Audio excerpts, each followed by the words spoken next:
The views on a Breath of Fresh Air podcast reflects the parties involved, and we encourage you all to use it as a conversational tool that will lead to personal studies of your own. Hallelujah, hallelujah, hallelujah,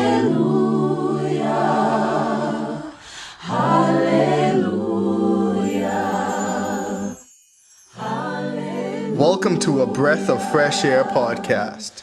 Here with your hosts, Earl Roberts and Nakhaz Gay. As a young person, Christianity can be so foggy, like smoke in the mirrors and so unclear. But we're here to bring you a breath of fresh air.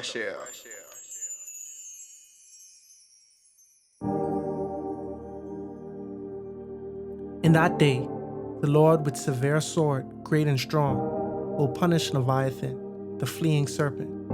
Leviathan, that twisted serpent, and he will slay the reptile that is in the sea. In that day sing to her, a vineyard of red wine. I, the Lord, keep it. I water it every moment, lest any hurt it. I keep it night and day. Fury is not in me. Who would set briars and thorns against me in battle? I would go through them. I would burn them together. Or let him take hold of my strength, that he may make peace with me, and he shall make peace with me. Those who come, he shall cause to take root in Jacob. Israel shall blossom and bud, and fill the face of the world with fruit. Has he struck Israel as he struck those who struck him? Or has he been slain according to the slaughter of those who were slain by him? In measure, by sending it away, you contended with it. He removes it by his rough wind in the day of the east wind. Therefore, by this the iniquity of Jacob will be covered, and this is all the fruit of taking away his sin. When he makes all the stones of the altar, like chalk stones that are beaten to dust, wooden images and incense altars shall not stand. Yet the fortified city will be desolate, the habitation forsaken and left like a wilderness. There the calf will feed, and there it will lie down and consume its branches. When its boughs are withered, they will be broken off. The women come and set them on fire, for it is a people of no understanding. Therefore, he who made them will not have mercy on them, and he who formed them will show them no favor. And it shall come to pass in that day that the Lord will thresh from the channel of the river to the brook of Egypt, and you will be gathered one by one, O you children of Israel. So it shall be in that day. The great trumpet will be blown. They will come, who are about to perish in the land of Assyria, and they who are outcast in the land of Egypt, and shall worship the Lord in the holy mountain of Jerusalem. Episode 252. From the skies above to the vineyard below, God speaks and restores. In Psalms 19, the heavens declare his glory and his word revives the soul. In Isaiah 27, he defeats the serpent, tends to his vineyard, and gathers his people in peace. This is a God who reveals, redeems, and reigns. As always, be blessed and enjoy.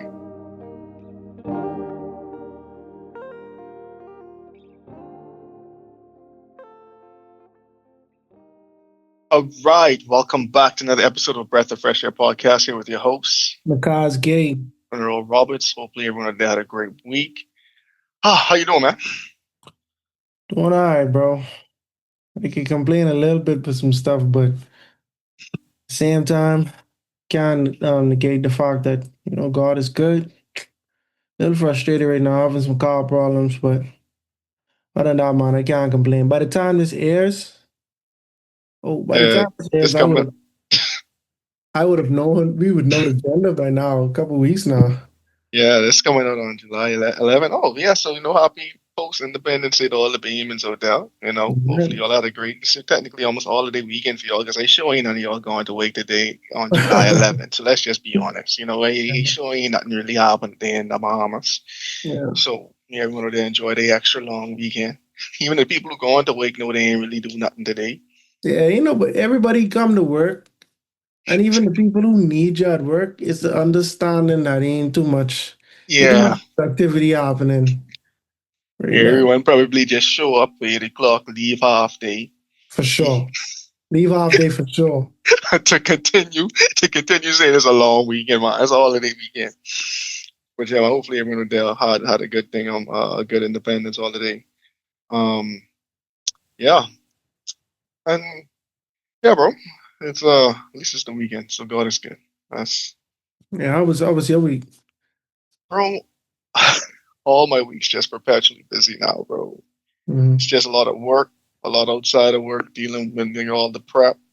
So it's just a lot. But God is faithful. Can't get too bogged down. Can't focus too much on the negativity. Which is also funny because by the time this come out, I had already had my performance review, so I know if I actually got promoted or not. Okay. And yeah, so we'll see. Hopefully things go as they should. But we'll see.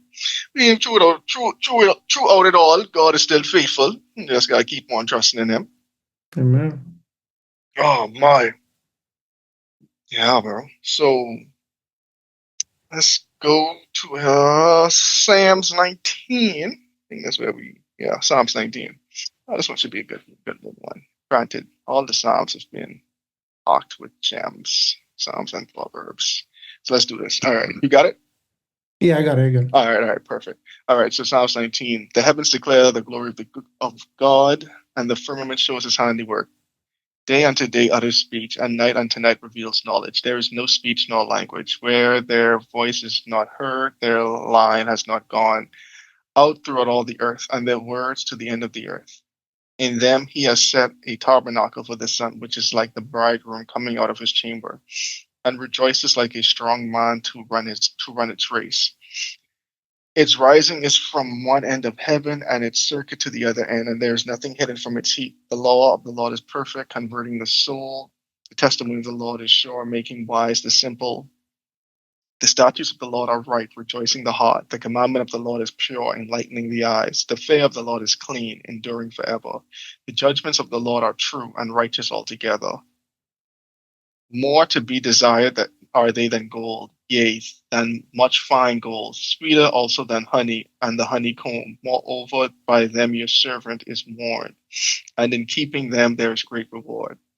Who can understand his errors? Cleanse me from secret faults. Keep back your servant also from presumptuous sins. Let them not have dominion over me, that I shall be blameless, and I shall be innocent of great transgression. Let the words of my mouth and the meditation of my heart be acceptable in your sight, O Lord, my strength and my redeemer. Amen.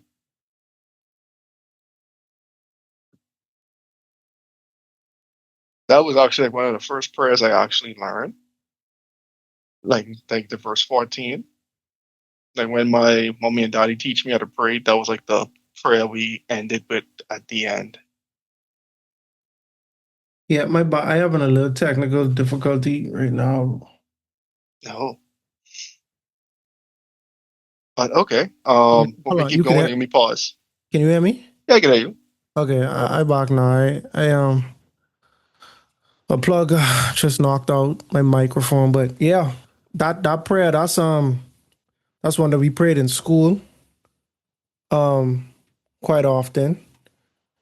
Uh, I think when David and Jonathan made the Lord watch between me and thee? Was that them as well? I feel like that's Abraham. Oh, okay. May the Lord watch between me and thee. Genesis 31. Yes, you are right. Yeah, I was like that feeling. That was Jacob and Jacob and Laban. Laban. Yeah, Yeah. I was like that feels very beginning of the Bible. Okay, okay. Because I was about to give David on two of them prayers just now. But to your point, that is the next one that we learned pretty early on. You just say that every day, but that was your dismissal from class in BA. May the Yeah. Lord. Watch between me and thee. Yeah. Say Oh that prayer. my. But this one, let the words of my mouth, the meditation of my heart be acceptable in your sight, O Lord, my strength and my redeemer. It's actually a very good prayer because it ain't ask. I don't take it as asking God to make sure that everything I say is acceptable to you, but it's like may the posture of my heart and the habits of mine and the day-to-day discourse and the things that I meditate on be acceptable to you. I just trying to be actually locked in and connected to you throughout the day. Why? Because you Hmm. are my Lord, my strength and my Redeemer. I think that's pretty cool. And I think that's something that we should all strive for. But I do believe that many people do not believe that that is feasible, that the words and the meditation of your heart can just always be acceptable, to God. But that's definitely the goal, and that's definitely something that we should all be striving for. I'm praying for that motto. Yeah, I mean, just sticking on the prayer for 1 second, right? Like, just you're thinking, right? Like, let the words of my mouth and the meditation of my heart, like, he's saying, bro, like, not only just what I say, but also what my heart dwells upon, what my heart seeks, what my heart desires. Let that also be acceptable. Because it's one thing to say, like when we talk about the Ten Commandments, right? And we say the hardest, like one of the hardest commandments to even like quantify is covetousness, right? Because it's like an internal thing. And even some of like the first four commandments, right? Have no other gods before me. Don't take a lot of name and fiend. No graven images. And the Sabbath to keep it holy, right? When you even think about these ones, like, well, the Sabbath to keep it was one that you could actually overtly express. Long story short, is like some of the things you meditate on in your heart, no one else knows but God. You know what I'm saying? Some of these things you never manifest, some of these things you never even comes to grips with or recognize. Like when you like dedicating more of your life to something else than God, when you actually putting things above God just internally. You know what I'm saying? And David's saying, no, like not even just what I say or what I do, but what I think, what I resonate on, even in my quiet time, let that also be acceptable to you, Lord. And I think that's to me personally something that's pretty much overlooked in a lot of daily life. 'Cause a lot of people say like, what I say, what I do, right? But again, like what are you thinking? What's in your mind? What are you dwelling on? Because to me, that's where your true character is, right? And Hmm. there's times like this when we see why David was a man after God's own heart, right? Because it was really, and the Bible kind of shows us, right? But it's really about what was going on in David's mind, what was going on in his heart, that really had him connected to God. It wasn't really what he was doing, what he was saying. It was like his actual like inner conscience. You know what I'm saying? And I think that's powerful. Yeah, that's a good one because a lot of times what you see, like you could, bro. I think it's very possible for you to the words for the words of your mouth to be one way, but your true thoughts and your true heart another way. You think about like um professional athletes when they get on the podium after the game, if you're really professional, you're saying the right thing, but in your mind and your heart, you just I wish I could say really what I want to say, but I know it ain't really can come over well. So you have restraint in that regard. But when it comes to our hearts, we don't we don't have to have restraint because there's no penalty and there's no judgment from others. You could think the worst thing in your mind, bro, not just stay with you. And if you don't rebuke yourself, then you might not feel no rebuke. Hmm. And so yeah, I do think that's important, and that's one I think everyone should be focused on, the meditation of our heart specifically, and some people the words of their mouth too, but definitely that heart because as a man think it, so is he. Type of situation. Your internal can affect your external. Agreed. Anything else in this chapter you want to point out? I know we kind Yeah, of just focus on 14, but go for it. yeah. So during this part, I think this was a good look at David's kind of like praise toward God, and a lot of these psalms, he just very complimentary of God and very observant and very, and he mentions a lot of things that's noteworthy to God. The heavens declare the glory of God, and the firmament shows His handiwork. Day unto day utters speech, and night unto night reveals knowledge. There is no speech nor knowledge where their voice is not heard. Their line has gone out through all the earth, and their words to the end of the world. In them, He has set a tabernacle for the sun. Right. So we talking about nature, We're talking about the way nature actually points to God and the way nature kind of glorifies God. And you could also say that the beauty of nature, you could see the godliness in nature all through it, like they speak to us in this way. And, and, and there's something about nature that's so beautiful, but like you can make a robot or you can make you can make a painting or something, but there are some wonders of the world you go and you see for yourself and you're like, bro, this is so breathtaking and it's real. You know what I'm saying? The earth gave us this. God made this, God's creatures. Even you look at some animals, you go, safari and zoo and stuff like that, and you're like, bro, this is actually so amazing. Like I would say that you would not get that same feeling if we had just a bunch of mechanical animals just running around. Like it would be like, wow, like technology, is so innovative. And so they did a good one with that one. But it's the beauty just it's not the same, So you're telling me when we have a million Optimus robots in every household, that ain't gonna be beautiful, Kazi? Not it ain't. I think it can hold a torch to the splendor, bro. Let me tell you, this how you gotta know how like the Bible, like how the Bible stands on God's creation, or stands on like they affirm how much God was in his bag when he created, right? When they talk about, I can't remember which text it was, but they was talking about the flowers, right? And they was like, bro, you see how fresh Solomon was, bro?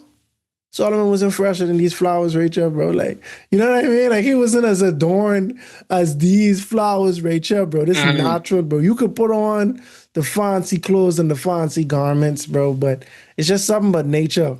Something that nature is very beautiful. And everybody have a different picture of nature. Some people, you see these beaches in the Bahamas, shameless plug, beaches in Africa and, beaches in Central America and stuff like that. And you like, and the Caribbean, you like, wow, that's breathtaking. That beaches, they got pink sand, bro. They got this, the crystal clear water. That's beautiful. Some people, they go to a mountain.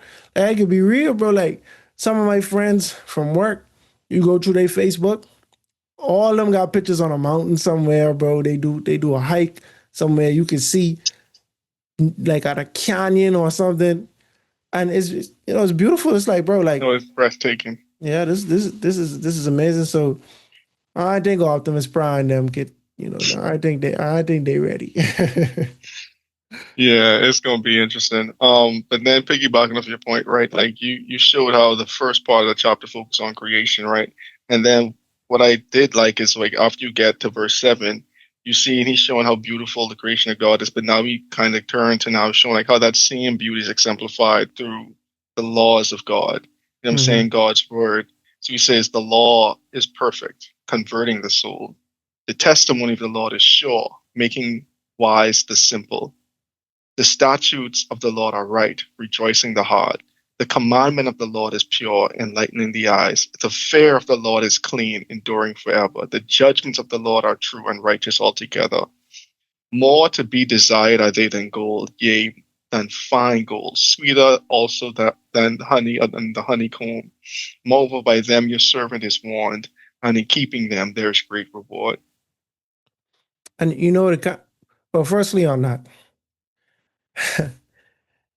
bro, imagine somebody say, bro, let me keeping the commandments is there's more to be desired in righteousness and commandment keeping and just being Christian and following Jesus than being rich, than gold, than much fine And gold. fine gold, bro. We talking about the finest 24 gold you could carat. get. You know what I'm Yeah, that saying? yellow, that pure gold. Yeah, man, that's a hard sell for many, bro. That's a hard sell for many, bro. You gotta ask people $500,000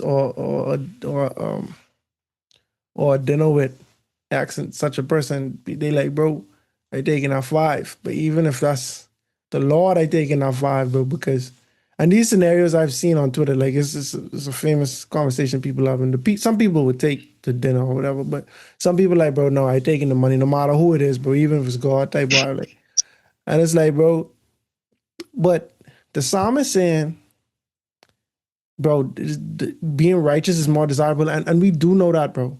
We do know that one is a lust of the flesh, though. You know what I mean, or Mm-hmm. like the pride of life, I would say, or the lust of the eyes, even. But it's like, bro, this money could give me so much X, Y, Z. It's like it's so much immediate gratification that could come with this fine gold, but they ain't even realizing that they ain't even realizing, bro, how like meaningless that is compared to just being in harmony with God and having your soul's salvation. It's like wisdom too. Wisdom is defined that way, I think, in the book of Proverbs, bro. And they say wisdom is better than gold and much fine gold. I don't know if they put that much fine part, but yeah. And then the Kirk Franklin song, "I rather have Jesus than silver and gold." It's that same Shoot. sentiment. That's a But song's a banger. yeah, that's one of the old school Old ones. school. I like old school Kirk. Yeah, choir and things like Yeah, that. new school Kirk. I like the choir. Questionable. I like the choir. Yeah, true. I like the choir over praise team, just in general. Yeah. But so the part from verse 7 beyond, it kind of reminds me of First John chapter 5. And I'll go through like I think 1 through 6. Whosoever believe that Jesus is the Christ is born of God. And everyone that loveth him that begat loveth him also that is the begotten of him. We're talking about God and the Son, right? Mm-hmm. By this we know that we love the children of God, when we love God and keep his commandments. For this is the love of God, that we keep his commandments, and his commandments are not grievous, right? Verse 3 is an important one because in Psalm chapter 19, in verse 8, no, verse 7, the law of the Lord is It's perfect, perfect. Yep. converting the soul. The testimony of the Lord is sure, making the wise simple, right? But here we see in the New Testament, John is saying his commandments are not grievous. So I was just listening to a podcast today, and one of the ladies speaking was saying that she just don't. And she had she was right in a point. She was right in a point, but I could tell it just felt like it stemmed from something deeper because she was saying Mm-hmm. how she don't prefer to date someone that's overly religious because it's so much rules and you can't tell me how to live XYZ, right? And I do believe that some people is beyond their high horse and they really just trying to nitpick and, oh, you need to stop doing this, stop doing that, XYZ. And it ain't really about God, it's more so about I trying to control you type of Mm-hmm. thing, right?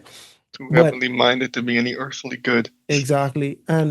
But like her rationale kind of told me that you kind of just want to have full autonomy over what you do, and that could greatly conflict with being a Mm-hmm. follower of Christ, because Christ commands us to do this, right? And even saying command, bro, like that might rub people the wrong way. What you mean you commanded me to do this and that? You better ask me to. And that's pride. That's pride, bro. Yeah, You know what I mean? exactly. Because I'm like, if you're a parent and you tell your child to do something, right? Why shouldn't your child listen to you if you truly have their best interest at heart, Mm-hmm. right? And if you look at it through that lens, right? If someone who truly has your best interest at heart, if your creator, your father, your heavenly father has your best interest at heart, tells you to do something, why shouldn't you? Yeah. You could call it a command, you could call it a suggestion, but I mean, if you know, if I listen to this is probably going to better your life. Why shouldn't you? And to your point, it is pride, it is ego, it is ourselves getting in the way of good advice. And shoot, we humans are supposed to do it now to other people. So I get it, but at the same time too, it's like when you gotta have enough maturity to at least understand that aspect of it, right? Mm-hmm. Because like, Yeah. let's say you give, oh sorry, go for it. No, no, no, go on. Because I'm like, let's just say, right? I trying to make a song from scratch, right? I ain't the songwriter, so I Mm-hmm. come to my good boy Nakhaz. You know what I'm saying? I say, bro, give me some pointers on this, right? And you give me some pointers, and I say, but that don't make no dang sense, bro. I doing it my way. Mm-hmm. What sense I make? Who's the smart one here? If you truly need help, right? Exactly. And someone is giving you help and you just refuting it, then Yeah. I know where you getting up like that. And so if God telling you you want a life of abundance, you want a life that, a life that's at least a good life to help you get to heaven, right? At least a life to walk in the footsteps of Jesus, right? Because I want to say like nothing we do could get us into heaven. I know that, so I try to be careful how I word this, right? But you get what I'm trying to say, right? Why shouldn't we want to live this way? You know what I'm saying? And it's just, and if we be honest with ourselves, it's just a life of sin that is so sweet to us that makes us conflict with the word of God and the will of God. And this is me talking to myself right now. So, it ain't mean like I call no one out, but that's if you just being honest with ourselves, that's what it is. Sin is so pleasurable, sin is so sweet. And that's why we fall and we stumble. And Mhm. that's why you got Paul was saying the things I find myself doing are the things I don't want to do, and the things I don't want to do, the things I find myself doing. Why? Because that's just sin. That's just sin. It is addictive. It is sweet. It is fun. It is sometimes the simpler road, the road like the road everyone That's traveling, true. everyone doing it. But God called us to walk the road less traveled. You know what I'm saying? He calls us to be different. He calls us to be the peculiar people. He calls us to be the nation on the hill. You know what I'm saying? The beacon of light, the salt of the earth. And these things require you to be standout dish, for lack of a better word. So yeah, man. Sorry, Yeah. that was a weird digression. I don't even know we got there, but No, that's no useful convo. And then at the end of the day, bro, we have a podcast, bro. All we do is talk, you know? That's what it that's a is, fact. bro. That's a fact. Um, I just wanted to You go kind for it. of affirm a little bit. New Testament. It's the New Testament. This is First John, not the Gospel of John. This is First John, right? And what is he talking about? All right, face John. Sorry, that's the next point for a different day. You say your point. I can Google it. Like, was it John? No, John, or was it the different point John? I don't know, but the point I'm trying to make is this happened. This would have happened after the Gospels, Yeah. right? After the Gospels timeline, and probably after the Gospels was written. That this New Testament author is still trying to say that by this we know that we love the children of God. We love the children of God when we love God and keep His commandments. All right. I'm sorry. Yeah, that's what it says. That we love the children of God. Verse 3. For this is the love of God, that we keep His commandments, and His commandments are not grievous. For whatsoever is born of God, but what translation is? Oh, this King James. It's trying to tripping me up.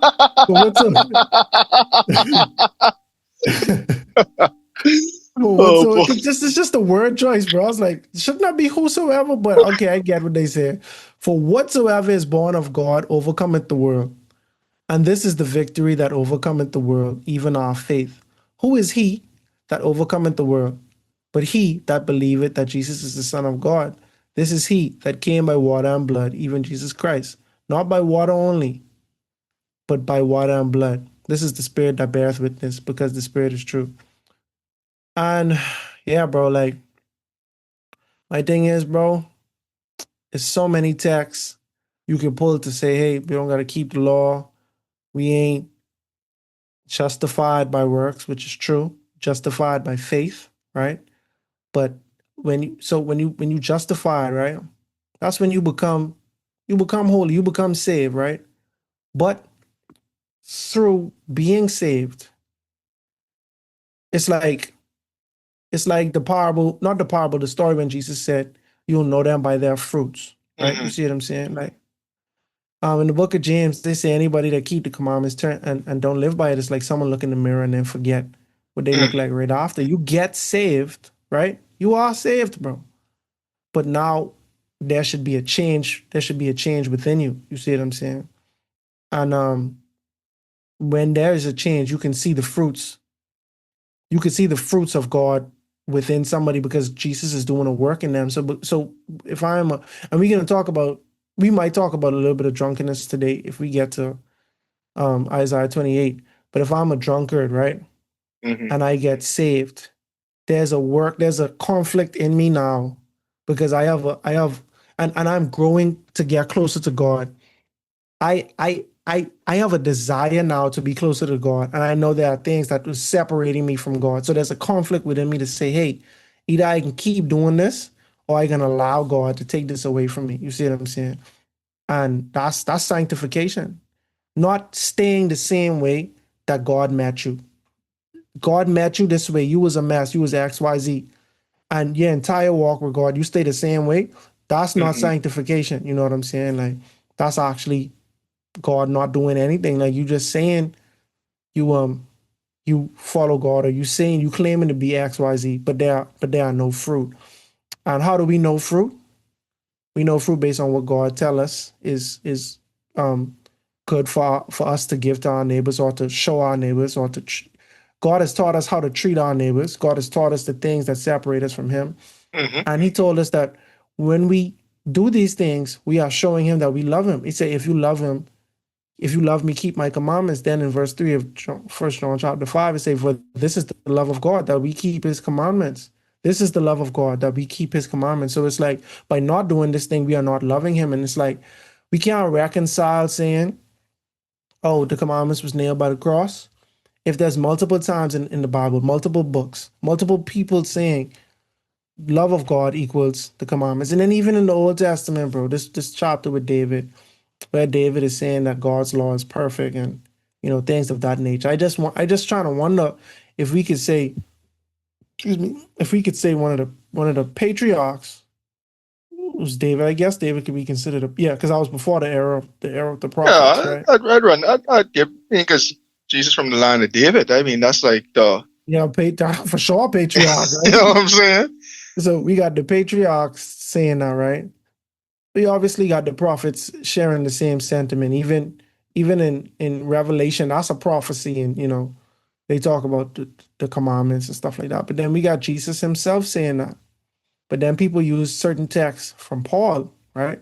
And they say, oh, see, this text right here, this text, oh, we shouldn't be doing this. You being a legalist, or use doctrine of devils and X, Y, Z. And it's like, either the Bible vastly contradicts itself, or there's some nuance to these things. And my opinion is, bro, if there's ever a nuance, right? If there's ever um, a conflicting belief, and Jesus is one of the people who established one of the conflicting beliefs, I side would come out of the horse's mouth.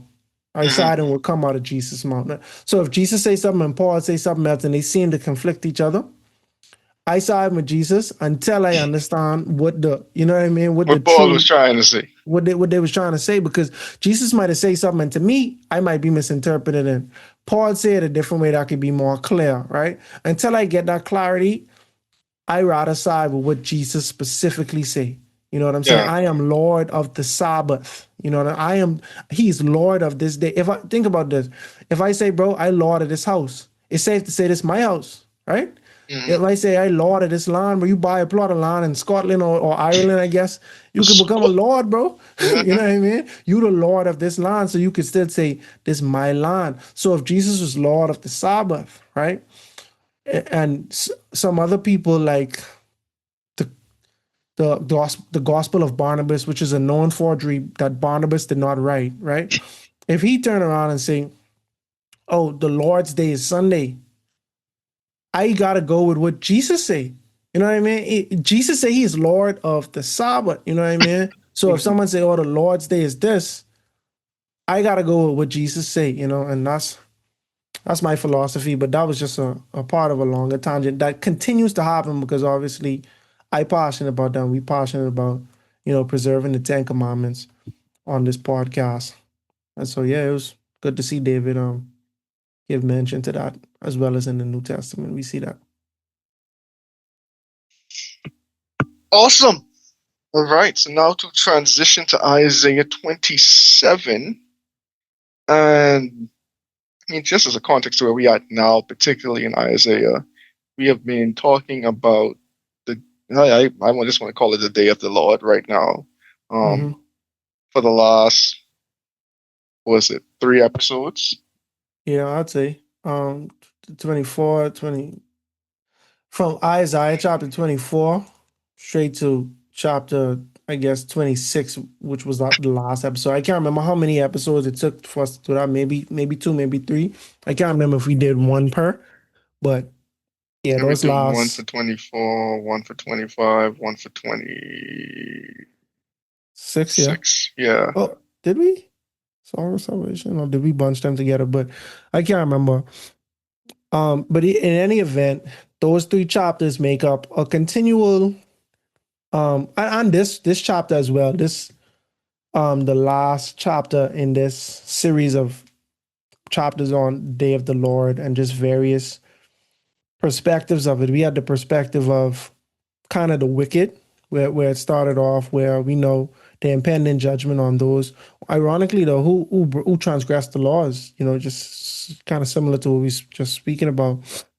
They transgressed the laws, they changed ordinances, they broke in the everlasting covenant. Mm-hmm. But then we also see within that same text, those that are lifting up their voice and singing for the majesty of the Lord, you know. Clearly during God's impending doom on the earth, it's like over the earth. The verse 1 of Isaiah 24 says the whole earth, right? We know that there will be righteous and unrighteous people. However, the righteous will have something to rejoice about because they understand that this was God's, I guess, cleansing or his judgment. That is a righteous judgment that has come to pass, 25, we continued, actually 25, 20, and 26, we continue to hear kind of about praise and salvation and, God's perfect peace from those that, are righteous and have been rescued through the tribulation or turbulence, I would say. Okay. All right, so let's do this. So Isaiah 27, verse 1. In that day, the Lord, with his severe sword, great and strong, will punish the Leviathan, the fleeing serpent, the Leviathan, that twisted serpent, and he will slay that reptile that is in the sea. What is the Leviathan, guys? Is this a real creature? We spoke Is this a about mythological creature? I can't say with surety what Leviathan is. I actually still kind of confused on, before I even answer what Leviathan is, we have to first be able to address with certainty whether Job existed or whether it was allegory. You know what I'm saying? Or yeah, like was this metaphor? Was this just poetry? I always believed Job existed. Even to this day, I still believe he existed. But on this podcast, we start the first time I recall, yeah, because I think Leviathan might be in the book of Psalms, but I don't think we got there yet. But when we spoke about Leviathan, we heard about God. Yeah, Leviathan mentioned in Psalm 74, verse 14 as well. We heard about God chastising Job, saying, "Hey, bro, like, hold on, bro. You even know my bag, bro? I got a deep bag of tricks. You know what I mean? I got to keep the sun here like that. I got to keep the ocean doing this. We ain't even get to talking about Leviathan. Can you pull in Leviathan with a fish hook or tie down his tongue with a rope? That's what Jesus said. I mean, yeah, that's what God said when he was chastising Job. And so the understanding of Leviathan is that it is this sea A Loch creature. Ness monster. Yes, that's what I would liken it to in today's day and age. Or maybe, the Asian countries, they have their dragon. You know what I'm saying? They got like folklore on dragons. Gyarados. Yeah, Gyarados for the Pokemon fans. Yeah, I mean that's essentially what Gyarados was. The Gyarados was an Azure dragon. Sea dragon, yeah. And so that was a snakish looking thing. So yeah. Yeah, I think for the visual, to me, that's likely, or that's probably the closest thing that I visualize. But, I had a teacher at Oakwood. He was actually Bahamian, surprisingly. He was a literature teacher. Okay. And he was telling me, bro, he tell the class, because we had to study Job in this class. Mm-hmm. And he was like, yeah, man. So the behemoth, Job mentions the behemoth, the hippo, and then he mentions Leviathan, the alligator. And I say, hold on, bro, you don't gonna breeze past that just like that. Now, mind you, I want to challenge my behaving brother in front of the class, you know. And Hmm. he's like, yeah, man. Like a lot of people, he was basically saying that if you narrow it down to the scale creatures, I mean, I guess most fish have scales, right? But if you narrow it down to like the dragon-esque creatures, especially the gators or crocodiles, saltwater I can't remember which ones get very big, like 20 feet and stuff like that. But basically, essentially, that's what he believed that the people in Israel or the people in the Near East considered to be a Leviathan. I refute that even to this day. I could be wrong because my thing is, if we could talk about, they talk about all type of animals in the Bible, bro. But you couldn't have just say you have to give this animal an alias. You see what I'm saying? Like we could say a serpent, bro. They could have said a serpent had feet and fly. Still a serpent, bro. Like we still generally understand the type of animal this was, Hmm. right? But we saying that a crocodile or a gator is Leviathan. I think God give Leviathan too much clout if it's just a gator. You know what I mean? Like I just like that. To me, I don't want to pull in a gator with a fish hook. You know what I mean? But the kind of the feeling of it is that is this like really superior monster in the sea. You know, I think that's the general understanding of what the animal was. Not does it exist in the literal to be, I don't know, to be determined, you know? Because Job, it's so funny because Job ain't the most credible book to say, hey, yeah, it exists because it in Job. You know what I mean? Hmm. But Reason now, being, go for it. Go for it. Keep going. reason being is because Job don't give us much evidence of his existence, like, period. Like, we don't know what tribe he from. We don't know what Job area is he from. it's a standalone story. A You know what I mean? standalone story. It's not. So now my second question for you is right. Mm-hmm. How the Leviathan is being described in this verse one. How it's being described, it's almost seeming to be representing Satan or Correct. Satan in this particular passage. And so to me, it's almost like likening him, like when we in Revelation we call him the dragon. Like Yeah. Michael will slay the dragon. And now we see in here, again, it's like God will, with his sword, will essentially slay the Leviathan, who is also called a serpent, and it's even like reckoning back to Genesis, where he made himself appear as a serpent in the Mm-hmm. Garden of Eden. And so it's just interesting, right? Can I say something real quick? Yeah, yeah, go for it. Revelation 12, verse 9, the text that you was mentioning, and the Hmm. great dragon was cast out, that serpent of old, called the devil and Satan, who deceived the whole world. He was cast out onto the earth, and his angels were cast out with him. Right? Revelation 12, verse 19. And so, to your point, in terms of the devil and the imagery that describes the devil, now we have to remember that this is Isaiah, which is a prophetic book, not really narrative. Job is more narrative. Job was in that. I don't know if Job really was prophetic. I know that one guy said he had a dream. God come to him and God come and tell me you was wicked. You know what I mean? Like one of your friends. Hmm. I can't remember which one. But so the way they describe things at times should not be considered the literal. For example, when they spoke about the king of Babylon, right? But they really meant the devil. When they spoke about in Ezekiel, when they spoke about the king of Tyre, but they also really meant the devil, right? Some people believe that in the book of Daniel, when they speak of Michael, they really mean Jesus. You see what I'm saying? Like, not that Jesus is an angel or a created being, you know what I'm saying? But that this is metaphor. In the same way the devil can be like is metaphorically the king of Babylon. Like, can the devil be minimized to be a mere human? No, it just don't make sense. But it's the metaphor and it's how it aligns and it's just a multi-layered and like just the utility of using these two things because they so similar. But I really mean this other thing. So with that said, if Leviathan is already um understood, if like in the Bahamas we have the Chickchani, right?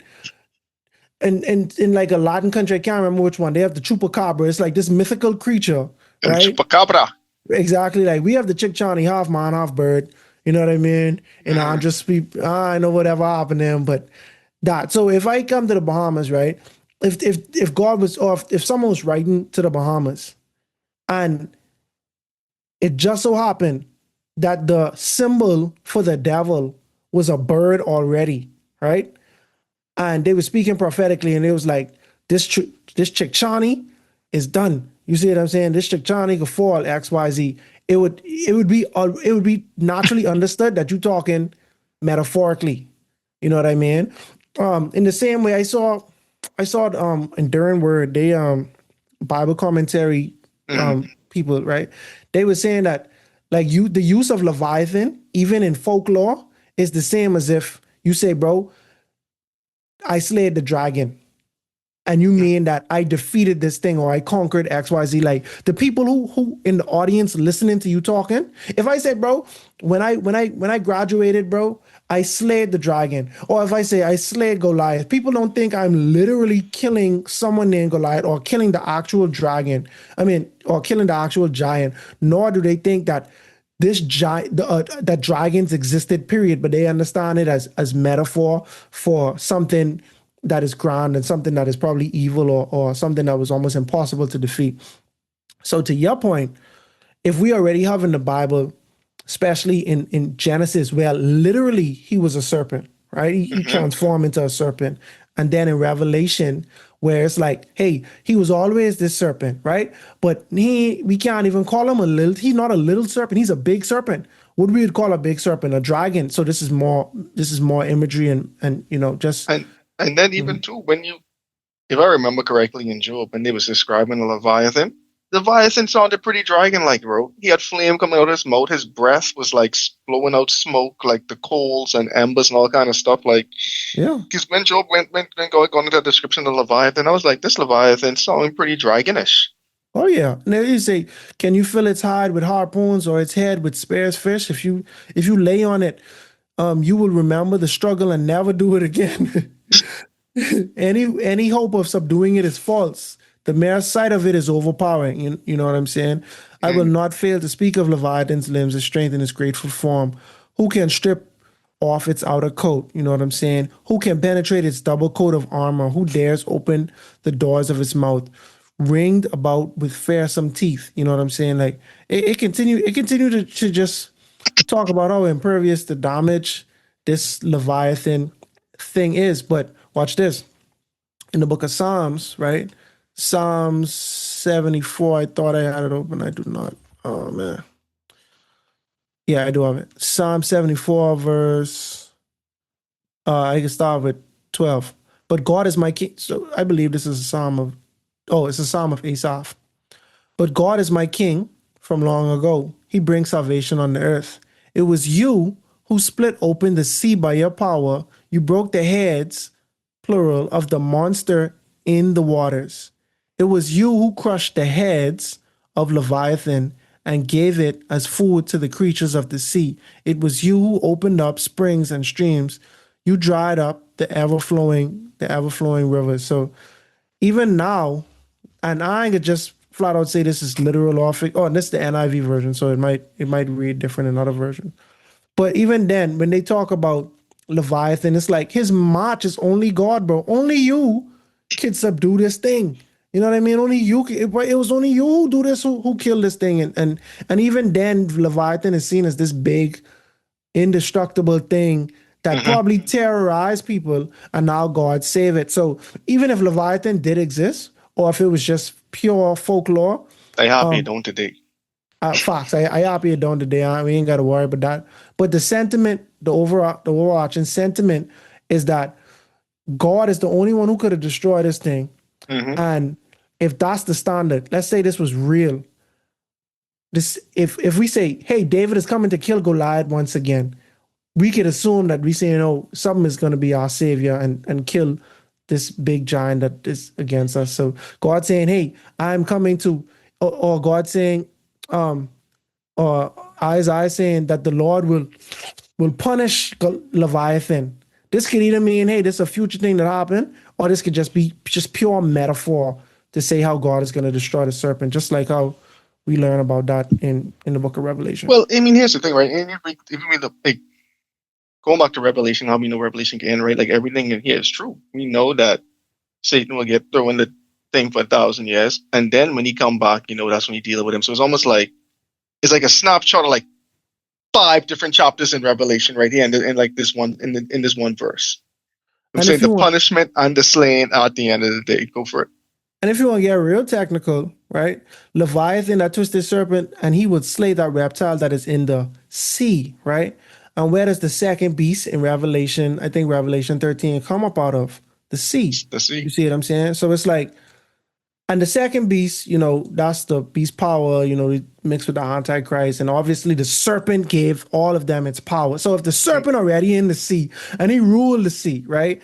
And that's a prophecy of like just the area of the world that, is going to be like kind of ruling the world at the time.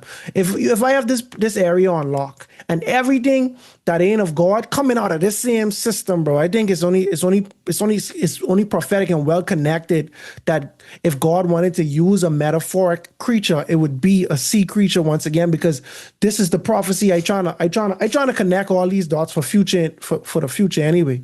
You know what I mean? So All right. That was a good discussion just off of verse 1. Leviathan. All right, so now verse 2. In that day sing to her, a vineyard of red wine. I, the Lord, keep it. I water it every moment, lest any hurt it. I keep it night and day. Fury is not in me. Who would who would set briars and thorns against me in battle? I would go through them. I would burn them together, or let him take hold of my strength, that he may make peace with me, and he shall make peace with me. Those who come, he shall cause to take root in Jacob. Israel shall blossom and bud, and fill the face of the whole world with fruit. Has he struck Israel as he struck those who struck him? Or has he been slain according to the slaughter of those who were slain by him? In measure, by sending it away, you contended with it. He removes it by his rough wind. In that day, in the day of the east wind, therefore by this, sorry. Yeah. Okay, therefore by this, the iniquity of Jacob will be covered. And this is all the fruit of the taking away of sin. When he makes all the stones of the altar, like chalk stones that are beaten to dust, wooden images and incense altars shall not stand. Yet the fortified city will be desolate, the habitation forsaken and left like a wilderness. The calf will feed, and there it will lie down and consume its branches. When the boughs are withered, they will be broken off. The women come and set them on fire, for it is a people of no understanding. Therefore, who made them will not have mercy on them, and he who formed them will show them no favor. And it shall come to pass in that day that the Lord will thresh from the channel of the river to the brook of Egypt. And you will be gathered one by one, O you children of Israel. So it shall be in that day that the great trumpet will be blown.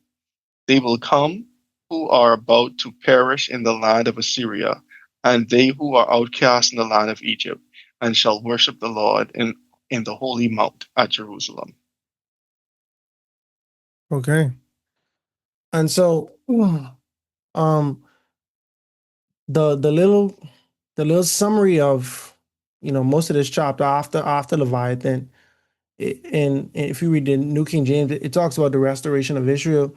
And it's kind of cool because in Isaiah chapter 5, I think it might have even been chapter 6 as well. I can't remember, but chapter 5 for sure. Oh yeah, chapter 4 and chapter 5. There was this imagery. There was this imagery about God and his branch, right? In chapter 4. Mm-hmm. And then when we read chapter 5, they spoke about his vineyard, right? So we see, a little bit of nature, paraphrasing, but it was actually tragic because God was talking about I cultivate everything. I do this, I do that, but it yield bad fruit. You know what I'm saying? Like, I do all like, I'm supposed to do for a proper harvest, and this what I get. and I did not get a proper harvest. You see what I'm Mercy. saying? So it was like, but what am I to do with my vineyard? You know what I mean? Like Mhm. I need to do something. Like I need to make waste of this. You know, I need to break down this walls. I need to prune. I need to do all this. And then in the midst of the text, it say that the vineyard is what they say is Jerusalem or maybe Jacob, God's people. I'm sorry, verse 7. The vineyard of the Lord Almighty is the nation of Israel and the people of Judah. So basically, all of the tribes. You know what I mean? That's my vineyard. And so now, after we see the day of the Lord has already been done, right? The righteous, let's just assume this is saying like, my judgment has already taken place on the earth. This is happening. The righteous is praising me. And now I destroy the serpent. You see what I'm saying? I punish the serpent. What is going to happen next? The restoration of Israel, right? And here we come again. In that day, sing to her, a vineyard of red wine. What a contrast. What a Mhm. contrast from Isaiah 5, when it was like, Mhm. I do everything, but it give me bad wine. You know what I mean? It yield me bad fruit. It give me bad produce. My But boy now, was just trying to make wine, and he get vinegar, get vinegar, bro. Just ugh, sour wine. do not recommend. And so now, this God just really, showing his appreciation for like how far we all came. It's like the time when I had already put so much into my people, but they just rebel. They just rebel. They apostatize. I give them a long leash, I give them chance on chance, and they have proven that they are not going to follow me. They're going to chase after the world, and the world going to be destroyed. The world going to be punished, right? But I'm still going to have a redeemed, some people who was once lost and are now found, some people who never strayed away. And I'm talking like kind of metaphoric, not like exact people, but during this end time there will be God's set apart people, period. That's Mhm. basically what I'm saying. And so I gotta kind of scan through it a little bit because I want to make a mention of one or two things. So let me see verse 5. Or let him take hold of my strength that he may make peace with me, and he shall make peace with me. Those who come, he shall cause to take root in Jacob. Wait, hold on. I gotta go back a little bit, my bad. Fury is not in me. Who would set briars and thorns against me in battle?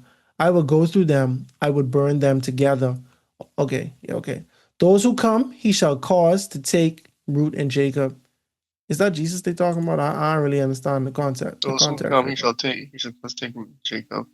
Those who come, he shall cause to take root, Jacob. Israel shall blossom and bud, and fill the face of the whole world with fruit. And again, I think this is like again the last day. So, well, not the last, well, after, right? So it's like, yeah, I think this is, Jesus already set up his kingdom, and now there will be the fruit of the earth.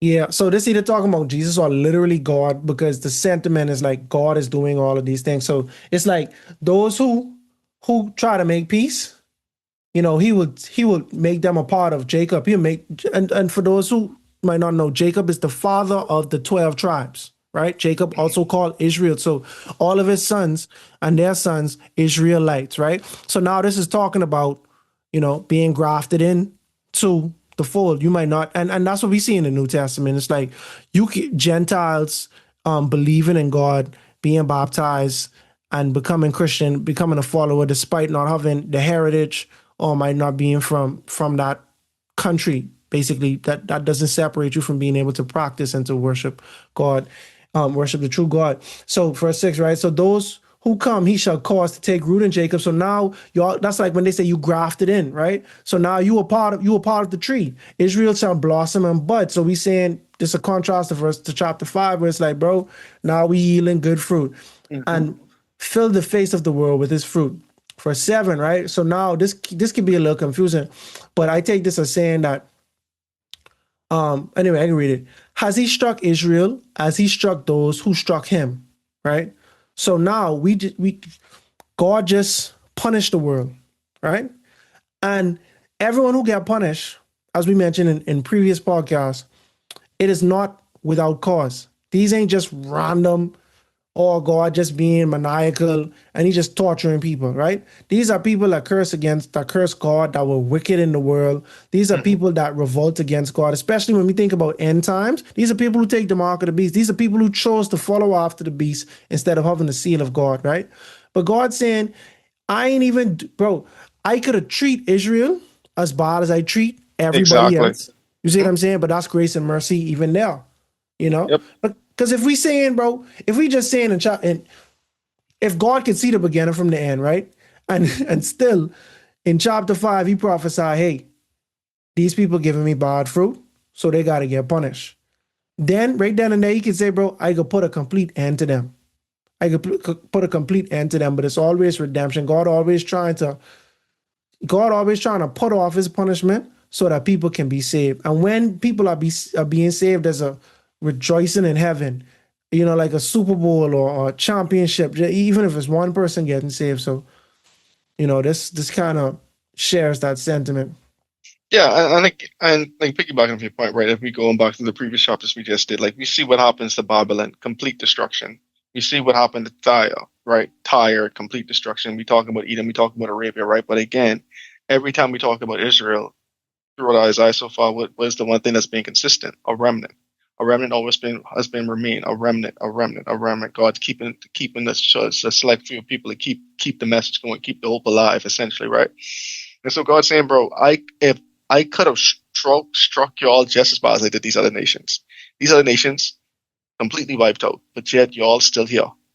You know what I'm saying? So, and again, it's just like the long sufferingness of God. To your point, the grace and mercy that He's extended Israel, that He withheld from other nations. And to your point, is some of these nations were straight up evil. You know what I'm saying? And that's why.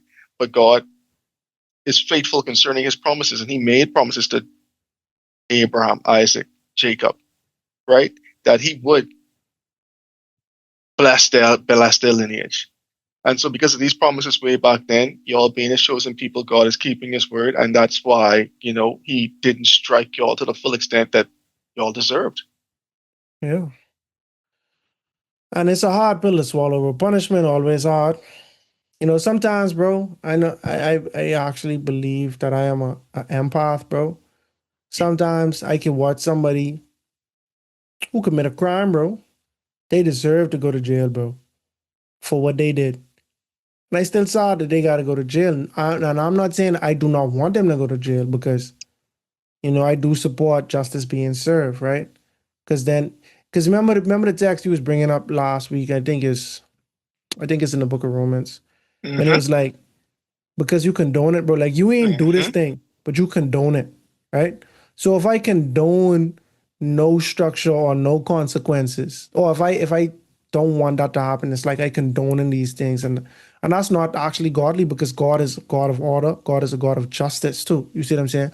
But still, I'd say that I'd be sad. I'd be like, bro, that's because it's a sad situation. Let's say somebody take another person's life, right? That person's life is gone. Sad all around. Mm-hmm. Now this person life thrown away, also sad. You see what I'm saying? So it's like sometimes I really have like some empathy, you know, for that. But the truth is, is God just if you can't be sad or empathetic to the point where it's like, oh, we just can let everyone run wild, no consequences. You know what I mean? And that's God's justice as well. If God say, hey, man, this is my good son, because all of us is his children. If somebody commit a murder or catch a body or however you want to put it, and they like, and God like, oh, well, that person done gone. I mean, he done passed away, and this my good son. I ain't gonna cause him throw his life away. Then it's like there's no justice for the sin that was committed against your other son that happened, or his family that's crying and without a loved one. You know what I mean? So 100% agree, bro. I mean, because here's the thing, right? At the end of the day, and this is what people got to understand, even when it comes to the Bible, and just laws in general, right? A place without laws and rules isn't a free place. It's a chaotic place. Mm-hmm. You have to have some rules established. I know, like last week, you was making a joke. I know it was on part or well, last week was in person. But either way, we was talking about like Uno, right? Like one of the first things you do with Uno, you like, wait, what is the host Oh, yeah. rules? What's the host rules? Yeah. Why? Because we got to understand the rules in which we play in this game. Because if we don't understand the rules, then we could do anything, and then if you do anything, that just leads to chaos. Mm-hmm. Because if sticking to Uno, if I playing where you could stack a 2 on a 4, and you saying I can't do it, I say I could do that, that don't lead to free play. That leads to confusion. So you have to understand the rules. And even the people may be caught up on, oh, but I ain't do this sin. But so I just because I can do it don't mean I do. I shouldn't be charged with that. Just think about put the Bible aside for 1 second and just think about common laws. That is why accessory to murder, accessory to robbery is a charge. Hey, bro, conspiracy even is a charge, bro. Exactly. You ain't do it, but you had a part to play in helping the person who do it get away with it. Mm-hmm. That you're just as guilty. Your sentence might not be as much, but guess what? You also go into jail because you had a part to play in this. And so if legally you can understand that concept, why when it comes to heavenly matters we can't understand that concept? Yeah, because I don't know, because I just feel like people think, I can't speak for people, but I just hear people say, but I ain't gonna lie, bro. But I gotta keep it real, bro. It's be the most Afrocentric, oh, this, that, and the third. Oh, y'all are such a sadistic God, bro. Oh, he destroyed the world and he do all this killing and this and that. But damn set of people, bro, they just make me scratch my head, bro. They just make me scratch my, but dog. But I really just be shaking my, because I like, bro, we could talk socio-political discussions all we want, right? But to me, people who don't got no type of boundary, like spiritually, but it always just get dumb after a while, bro. Like, that's my opinion. That's my opinion, dog. You see what I'm saying? Because it's like, a lot of them is be hard pressed against Bible. Anything Bible, no, don't make sense, right? But then, when it comes to their spiritual beliefs, they believe anything. But when I talk about anything, bro, they believe that if I have, like, anyway, I ain't gonna get to bashing people beliefs, right? But just being an artist, bro, like just being in the poetry setting, bro, I come across so many people like that, bro. They block power. You see what I'm saying? They you know, oh, we was this, we was that, reminiscing on history. Some of them even think all of us was from Egypt. It's like, bro, like if we really use common sense, bro, there's no way every person of color, bro, of black descent could be from this one place. And mathematically, there's no way all of us could have been kings, bro. There's only one king, bro. It could be 1 million people. And you know what I mean? It could have been 1 million people in a city, bro. Only one king. You know what I mean? Like, you catch what I'm saying? But anyway, Agreed.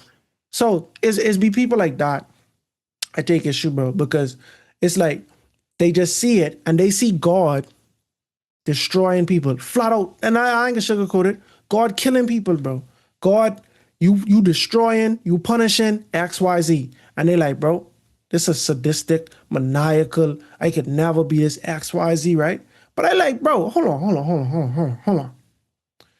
If this is a God who could see all things, bro, who could control all things, and he is righteous, and he has determined that the things that you have done have been so sinful or so evil that I cannot allow you to have a pass and continue to live and continue to do these things, because if I don't do that, then I ain't gonna have no structure and I gonna look crazy and I gonna look like a pushover or XYZ. How, to me, I don't understand how that could be sadistic, bro. If God literally could control life and death, and then he does, how is that maniacal? You catch what I'm saying? Bro, it's like everybody know, like literally everybody, Christian or not, right? Somebody life is in the balance. And they don't make it. Anybody that believe in God would say, or would assume, it was just their time, bro. That's just how God would have it, XYZ. So if you some Christians believe God literally did that, some Christians believe God permitted, some believe that maybe it could be, I don't know. You know what I mean? I can't speak on behalf of everybody. But at the end of the day, bro, it's like, bro, God has the ability to give life and to take life. That's what Job said. God give it, God take it away. Facts. But when he does, right, he's evil. He's evil. And it's like, bro, he can only give life. That's as far as we could allow God to do. Just to give it. You know what I mean? But I like, bro, if we understand that people are gonna pass, but the wages of sin is death, bro. Like we can't blame God for that. But my last point on that, it's so crazy, bro. Evil stuff will happen in the world, and people blame God for the evil that happened in the world. Somebody kill another person, oh, God do that. Oh, why God? Bro, you need to be asking. It's like, I think it's Job like, say it best, bro. Shall we only accept the good from the Lord? but yeah, and to me, that's a fundamental part of it, right? But it's like this, right? If I walk in the hood with my big chain on and people rob me, right? You could easily say, cuz, you was dumb for walking there with your chain on, right? Mm-hmm. But at the end of the day, that don't make what they do right. At the end of the day, stealing my chain still was a crime that you committed. It still was a sin, no matter what. So you can blame me for doing it, right? I could have been smarter, bro. But at the end of the day, just because I do something dumb, that don't give somebody the right to take advantage of me or to do something bad, bro. If all of us was righteous, right? You could do something dumb and it ain't gonna be no consequence. You could forget your wallet somewhere, bro. And that means little homie just running it up in the store, bro. Somebody, you make a mistake in some type of way, they say, bro, that's on you, bro. You shouldn't do that. And in my opinion, because the world is wicked, that's how you have to live. That's how you have to live because the world is wicked, right? But let's not get it twisted, bro. The world does not have to be wicked, and the world should not be wicked. When God intended for us to live on earth, He did not intend for us to be wicked. So when somebody gets killed, right? You could say, "Oh God, why you take them away from me?" Right? Or you could easily say, "Bro, that person ain't had no right killing someone, bro. That person ain't had no right committing that sin. And the devil is the reason why we live so sinful and why we have such a disregard for human life for this to happen." You know what I mean? But at the same time, God still has the ability to permit, you know what I'm saying, and it happens. Yeah. So I don't know. I don't really too like getting too deep in these type of conversation because it's like, true proven, proving these things because it's like it's No, really more so on faith. I mean, but it's still a conversation that need to have, and the stuff people think about and stuff. You just, like it's like the conversations that don't have no resolutions. It's the ones that are always like tricky, right? Because like, how do you end it? Because there's no real ending to it. But Yeah. I still think it's just a conversation that still needs to be discussed and explored and See, but that thought about. analogy I use, bro, I think about that so many times, bro, because you might see somebody, right? You might see a young lady, right, who had too much to drink at a party, right? Mhm. And something could happen, God forbid. Something happens to her, right? You could easily say, bro, you shouldn't have been that drunk, right? But to me, just because someone make a bad decision, that don't change what you do is wrong, bro. You take advantage of somebody in that state, that is wrong, bro. You in the wrong. No matter how dumb of a Agreed. situation they put that in, you I hear wrong. you. Like both Yeah. wrong. I mean, here's my thing, right? Like what Solomon say, like you could be a fool and go before your time, That's right? true. So it's like you can lead to bad stuff happening to yourself. Mhm. Now, it doesn't absolve if someone else involved in the bad thing happening to yourself. But to me, it's like conversation like this. I feel like people is trying to put the pendulum on two sides when the Mhm. pendulum really in the middle, right? Yeah. One doesn't like what they do don't absolve from their actions, but also you putting yourself in that predicament also doesn't absolve from putting yourself in that predicament too. Because if it was there, if you never put yourself in this predicament, then this thing wouldn't happen. Yeah. And that's why it's like the pendulum ain't on either side. It's really in the middle, but every time this conversation comes about, people try to swing it on one side or swing it on the other. And to me, it's like the whole thing, two wrongs don't make a right. You got two wrongs happening here. Mhm. Now, who is the most wrong is up for debate because that's a conversation, because that's really the conversation. Who more wrong in the situation? No, they Right. both wrong. And both shouldn't have happened. And because one happened, the next one shouldn't have happened. But because this first thing happened, you open yourself up to this. Now, again, ain't absolving anyone from the act, especially the one in this last example, because you 100,000% wrong. I am wholeheartedly on your side with that. Yeah. Go for I it. wanted to bring up that extreme because I think that's a more clear cut. Because like me walking in the hood with my chain on, you could really just argue that's just borderline stupidity, bro. Like that's just like what you thought was gonna happen. You know what I mean? If I put myself in that predicament. But my overall analogy, I wanted it to be like an anecdote to say like people blame God when there was an active party that committed an evil in there that was not God.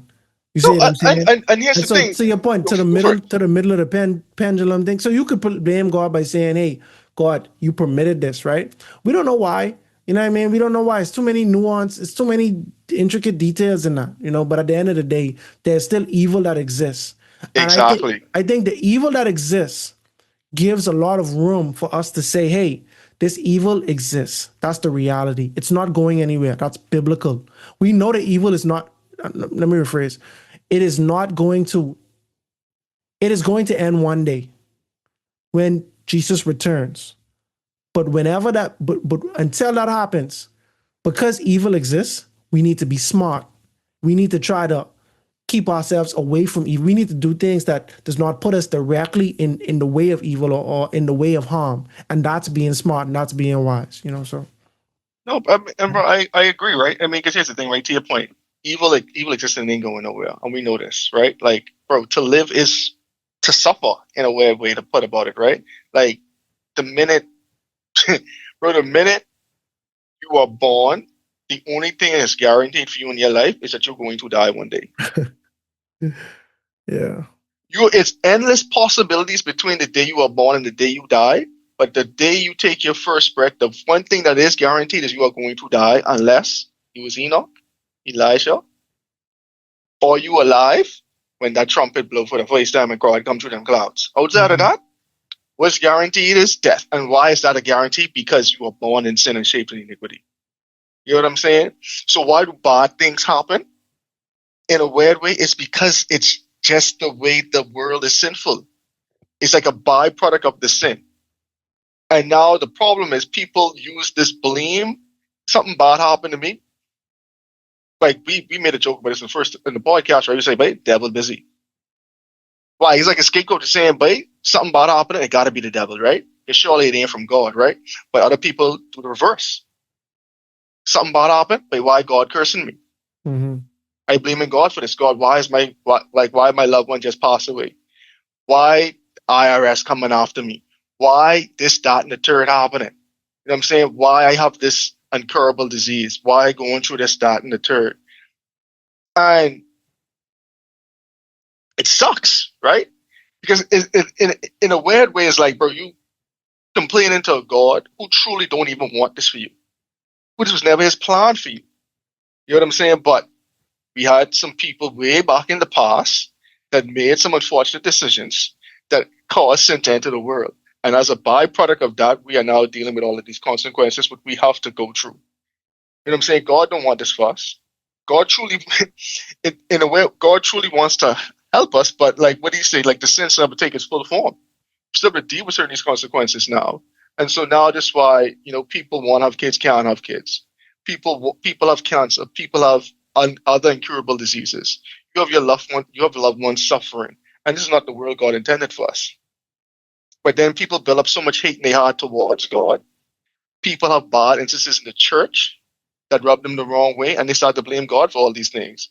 And it's in a weird way is misplaced hate because it's the being you expect to only bring good, but he permits the evil in the world to still run its course. And I think that's the hard part to swallow, hard pill for a lot of people to swallow when they don't fully understand that the devil running rampant on the earth. You know what I'm saying? The keys were handed over to the devil. And Jesus only snatched them back when he died on the cross for our sins. And this is the importance of believing in Christ, so that you have a hope that one day you won't have to live this life of sin anymore. One day you'll be free from these curses, from this bondage of sin, from the sicknesses. There'll be no more death, no more crying, no more tears. There'll only be joy. And that's the life you kind of start to look forward to, right? That's the life. That's the hope that we have. I feel like I say this like in the last couple of episodes, but we have this hope in the second coming of the Lord, the hope that burns within our hearts, because this is the life we're looking forward to. Because we all know in human, like in this human existence, what it is to suffer in some way, shape, or form. What it is to experience pain. What it is to experience heartbreak. What it is to have a loved one die on you. You know what I'm saying? And to me, that's a feeling that none of us wants to go through. But it's the unfortunate reality of life. But the one thing we do know is that we do have a hope in the second coming of the Lord. We do have a hope that one day these things of the world will pass away, and that we'll be living in a new kingdom, a new heaven, a new earth. And to me, these are the things that we should be looking forward to. These are the day I know I'm looking forward to. I'm looking forward to when I don't have to worry about, boy, the elevator keep on going up and now your back a little stiff. You know what I'm saying? Your hammy a little tight when you go jogging now. Like, these are the type of things you don't want to worry about. These are type of, and then he's like, one day, bro, like, you have loved ones getting older, you have loved ones sick. Well, you would personally longing for a day where you don't have to see them suffer. A day where they could be like, not like just have pure joy and pure bliss. So, man, one day God gonna come back, gonna relieve us all these things, for those who believe, all those who believe in him. And, we just gotta keep on encouraging each other as we go through this life. Because again, it is rough. It definitely is rough, but we know that God still loves us throughout it all. Hold on, I got one more Go thing for to say. it. Go for it. So just to tie it all up, I agree, verse 10 through 12. Yeah. 10 and 11, actually. And so, no, actually, 9 through 11. Therefore, by this, the iniquity of Jacob will be covered. So this essentially with everything you're saying, bro. You know what I'm saying?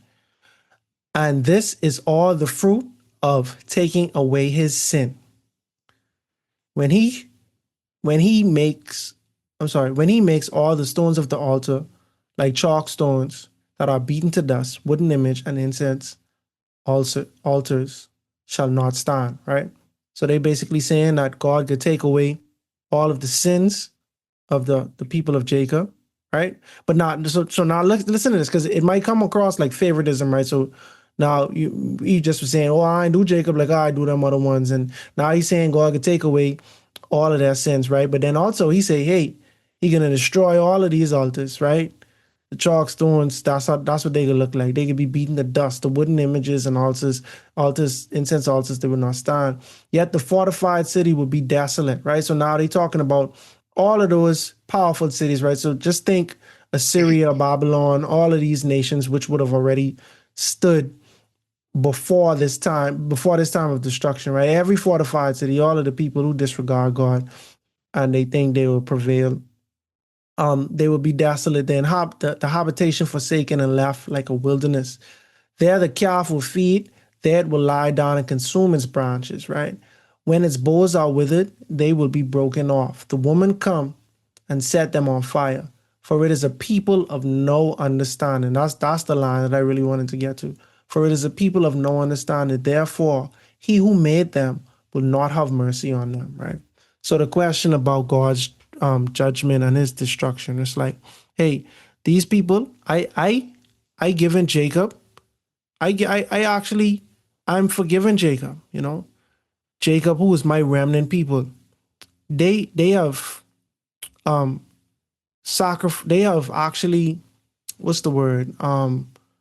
They have confessed their sins. They have asked for forgiveness, and I am forgiving them of their sins, right?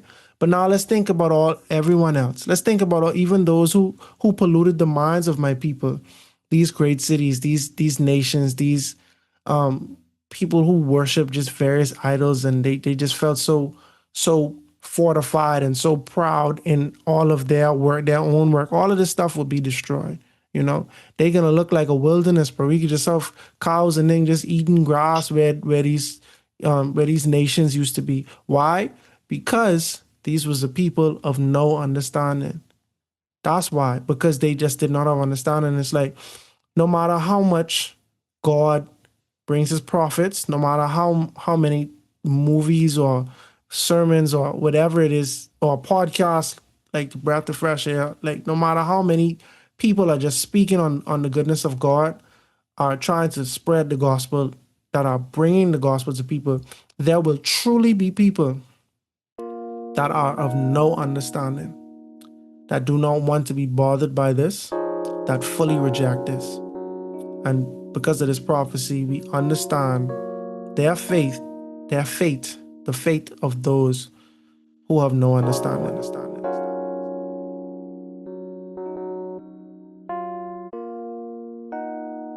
In this chapter, Isaiah prophesies that God will punish Leviathan, the serpent-like monster of the sea.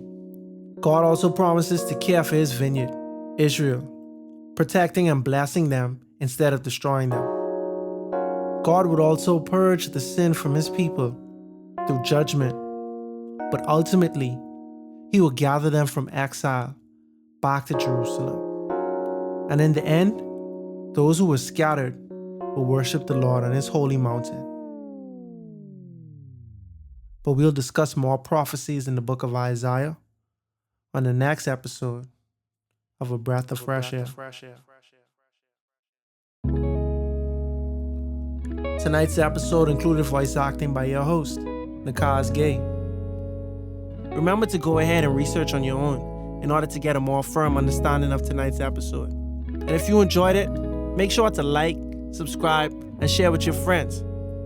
You can follow us on social media at A Breath of Fresh Air Pod on Instagram and BOFAPOD on Twitter. Thanks everyone, and we'll see you next week.